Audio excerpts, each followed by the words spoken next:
کوئی عصری اسٹیج نہیں ہے، بلکہ الحمدللہ یہ ایک بزرگ کے عرص مقدس کی مناسبت سے یہ اسٹیج لگا ہے، تو اس پر کیا ہونا ہے؟ غزل، غزل کا انداز، غزل کا لب و لہجہ ہرگز نہیں۔ نہ غزل کا انداز ہونا چاہیے، نہ غزل کا لب و لہجہ ہونا چاہیے، نہ غزل کی دھن ہونا چاہیے، نہ وہ رنگ ہونا چاہیے، بلکہ نام کا نام ہے مشاعرے کا نعتیہ مشاعرہ، تو نعت ہی کا رنگ ہونا چاہیے، نعت ہی کا ڈھنگ ہونا چاہیے۔ یہ پتہ چلے جب شاعر اشعار پڑھے کہ ہاں یہ کوئی غزل نہیں پڑھی جا رہی ہے، یہ کسی اور کی نقل نہیں ہو رہی ہے، یہ کسی اور کا ڈھنگ نہیں ہے، بلکہ یہ رنگ ہے تو صحابی کا رنگ ہے، یہ ڈھنگ ہے تو صحابی کا ڈھنگ ہے، لہذا نعت پڑھی جائے تو نعت کے انداز میں پڑھی جائے، حمد پڑھی جائے تو حمد کو حمد کے انداز میں پڑھا جائے۔ حمد کہتے ہیں اللہ کی تعریف و توصیف بیان کرنا۔ کیا کرنا؟ ایسا ہے جو بیان کیا جائے اسے غور سے سننا چاہیے۔ کیا کرنا چاہیے؟ وقت بہت قیمتی چیز ہے، وقت، جو وقت کی قدر نہیں کرتا وقت اس کی بھی قدر نہیں۔ سب سے زیادہ قیمتی کیا ہے؟ وقت۔ بولو، اس سے زیادہ قیمتی سونا، چاندی، لال و گوہر، ہیرے جواہر کچھ نہیں۔ سب سے قیمتی کیا ہے؟ اس لیے قیمتی وقت میں قیمتی بات بھی چاہیے۔ یہ چٹکلے پھٹکلے، یہ وقت خراب کرنا، یہ سراسر غلط، بلکہ ضرورت اس بات کی ہے، قوم ٹائم دیتی ہے، وقت بہت قیمتی ہے، اس لیے قوم کے سامنے قیمتی باتیں رکھی جائیں۔ اس چیز کی ضرورت ہے تاکہ قوم کو کچھ ملے، قوم کی کچھ اصلاح ہو سکے، قوم کچھ سیکھ سکے۔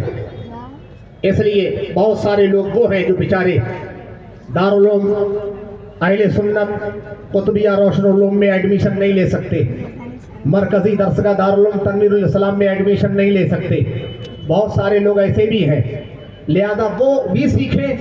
ان کے سیکھنے کا طریقہ کیا ہے؟ خطبہ آئیں تو خطبہ کی خطابت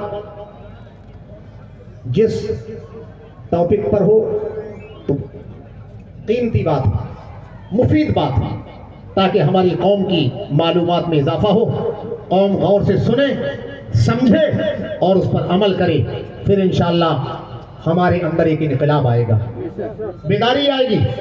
ضرورت اس بات کی کہ ہمارے یہ بچے، ہماری یہ نسلیں، ہم ان کی اچھی تعلیم و تربیت کریں، ہمارے لیے بہت ضروری ہے۔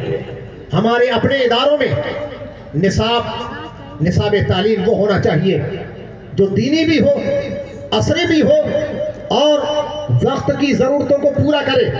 ہمارے بچے، ہماری بچیاں کسی میدان میں پیچھے نہ رہیں۔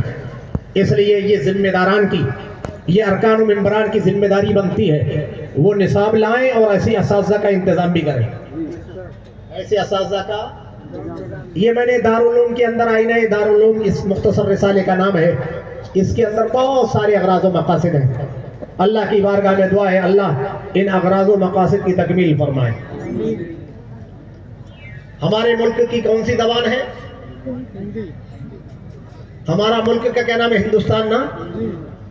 بولو، یہاں کی زبان ہندی، ہماری زبان مادری اردو، جی؟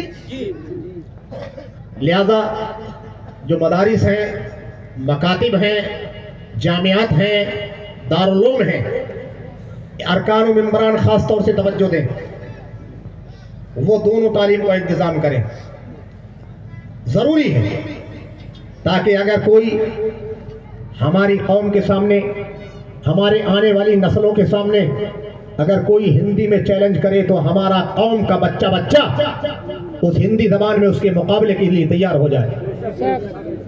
اور اگر وہ انگلش میں اگر حملہ آور ہوتا ہے ہمارے بچوں پر، ہماری قوم پر، ہمارے مذہب پر، تو ضرورت اس بات کی ہے کہ ہم اپنے بچوں کو انگلش میں بھی ماہر کریں، لکھنے میں بھی ماہر ہوں اور بولنے میں بھی ماہر ہوں، ہندی لکھنے میں بھی ماہر ہوں، بولنے میں بھی ماہر ہوں۔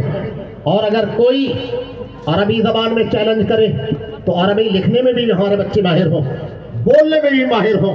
اسی طریقے سے اگر اردو میں چیلنج کیا جائے تو اردو کے لکھنے میں بھی ماہر ہوں اور بولنے میں بھی ماہر ہوں. ہمارے بچوں کو اس طرح کی